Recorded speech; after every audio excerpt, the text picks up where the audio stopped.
IVM।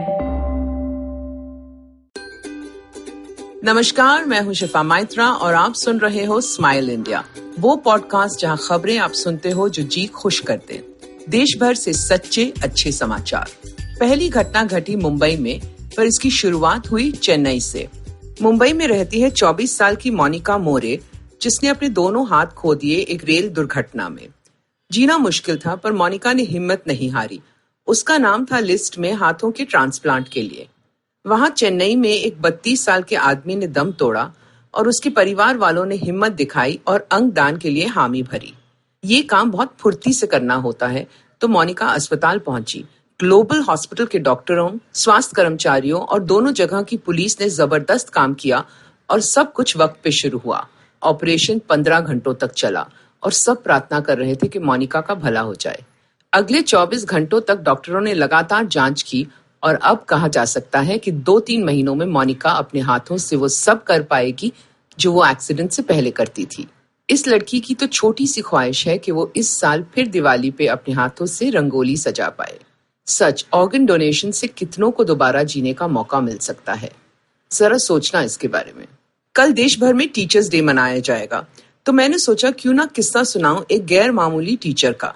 इनका नाम है सोना झारिया मिन्स, पर स्टूडेंट्स इन्हें सोना मैम कह के बुलाते हैं। इस वक्त वाइस चांसलर हैं झारखंड की SKM यूनिवर्सिटी की। देश में ये दूसरी आदिवासी महिला है जो इस ऊंचे पद तक पहुंची है। इससे पहले वो दिल्ली की जवाहरलाल नेहरू यूनिवर्सिटी में प्रोफेसर थी। यहाँ तक का सफर आसान नहीं था और बचपन में जब वो झारखंड में पढ़ती थी, उन्हें अध्यापकों ने काफी बार जलील किया था। कहा कि तुम आदिवासी हो, तुम संस्कृत ना पढ़ो, तुम गणित क्यों सीखना चाहती हो, तुम कौन सा आगे तक पढ़ोगी। शुक्र है सोना के घर वालों ने उसका हौसला बनाए रखा। उसे दक्षिण भारत भेज दिया आगे की पढ़ाई के लिए, जहां भेदभाव कम है। सोना ने MPhil की JNU से और फिर वहीं पढ़ाने लगी। अब झारखंड लौटी है वाइस चांसलर बनके और यहाँ आदिवासी इतिहास पर एक सेंटर बना रही हैं। उम्मीद है सोना मैम की तरह औरों को भी पढ़ने और पढ़ाने के ढेर सारे मौके मिलेंगे। सुकृति शर्मा और नितिन गौर अभी 30 के भी नहीं हुए, पर उन्होंने मिलकर कारोबार शुरू किया उत्तराखंड में। उन्होंने मून डे नाम की डेयरी शुरू की। स्थानीय किसानों से दूध लेने के साथ साथ 250 गाय भी पालते हैं। लॉकडाउन शुरू हुआ तो उनके ग्राहक, जो होटल और रेस्टोरेंट वाले हैं, गायब हो गए। एक दिन वो अपने प्लांट की तरफ जा रहे थे तो उन्होंने एक औरत को देखा जो सड़क पे बैठी रो रही थी। पूछने पे पता चला कि वो देहरादून में किसी के यहाँ नौकरानी थी, पर उन्होंने लॉकडाउन में उसे काम से निकाल दिया और अभी 4 दिनों से कुछ नहीं खाया था उसने। सुकृति और नितिन ने उसे गाड़ी में बिठाया, खाना खिलाया और फिर डेयरी से दूध दिया। उसी वक्त दोनों ने तय किया कि प्लांट चलेगा। 10 कर्मचारियों की वहां रहने की सुविधा बनाई और फिर कुछ दोस्तों की मदद से गरीबों में दूध बांटने लगे। इस बात को 5 महीने हो गए और आज भी इलाके में जरूरतमंदों को लगातार दूध मिलता है। होटल अभी भी नहीं खुले तो इनकी कमाई बंद है, पर लोगों की दुआओं से उनका काम चल रहा है। मेरा मानना है कि इस नेकी का फल उन्हें पक्का मिलेगा। अब ये किस्सा सुनो 2 बहनों का। सुजाता और तानिया दोनों अच्छी जगहों पे नौकरी करती थी, पर उनका मन था कुछ ऐसा काम करने का जिससे लोगों का भला हो। दोनों को कपड़े पसंद थे, पर बिजनेस कभी नहीं किया था। सोचा क्यों ना ऐसी साड़ियां बनाएं जो हल्की सूती की हों और पर्यावरण को नुकसान ना हो इनके बनाने में, और इन्हें बनाने में वो कारीगर काम करे जो पारंपरिक तरीकों से कपड़ा बनाते हैं। अपनी पूंजी से पैसे लगाए, घर वालों को नाराज किया और सूता साड़ियों का ब्रांड शुरू किया। शुरू में 2 कारीगर थे जो आधुनिक डिजाइन की पारंपरिक साड़ियां बनाने लगे। सूता ने दिन दुनी और रात चौगनी सफलता प्राप्त की और आज 1400 औरतें उनके साथ जुड़ी हुई हैं इस काम में। सुजाता और तानिया ने दुनिया को दिखा दिया कि दिल सही जगह पे हो तो बाकी सब हो ही जाता है।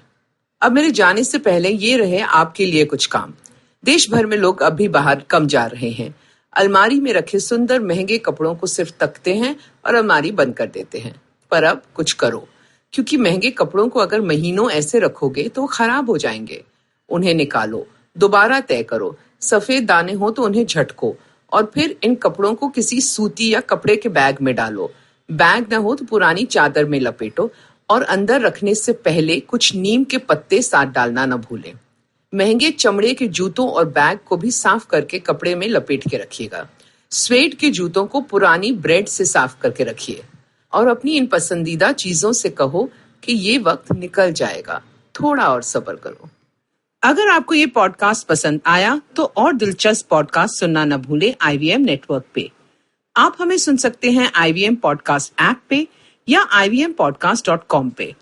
आप हमें सोशल मीडिया पे भी फॉलो कर सकते हैं। हम @IVM पॉडकास्ट हैं ट्विटर और इंस्टाग्राम पे। और अगर आप मुझसे बात करना चाहते हैं तो मेरा हैंडल है @Shifa Maitra इंस्टाग्राम और ट्विटर पे। मैं आपसे जल्द मिलूंगी, तब तक हंसते रहो और हंसाते रहो। I hope you enjoyed that show. It's been a really fun week this week, as it is almost every week, but this week was particularly fun. Parmesh Shahani was on Cyrus Says, great conversation over there. We had a crossover event. Vineet Kanabar, host of the Storytellers and Storytellers podcast, came on Uncle Please Sit. Really interesting conversation about the future of digital content.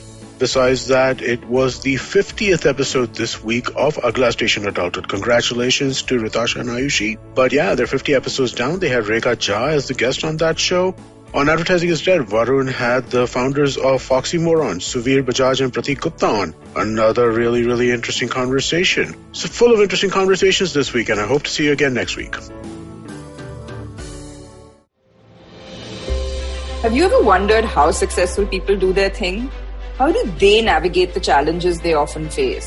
Are you wondering about the future of restaurants, film, education, technology, and everything else in between? Hi, I'm Gauri Devidayal, best known for being one of the brains behind The Table, an award-winning restaurant in Bombay. One thing my life as a restaurateur has given me is the opportunity to meet with some truly inspiring people, most often just by chatting with strangers at the community table. And that's what this podcast is about. It's about learning the new dimensions of business and understanding how different people swim this sea. It's an opportunity for me to pick their brains and ask them all the questions on my mind, whether it's about learning from their past experiences or talking about future trends. Through their journeys, stories, and insights, I hope you too, like me, will come away inspired and energized. So come, join me every Wednesday with your favorite drink, because this round is on me.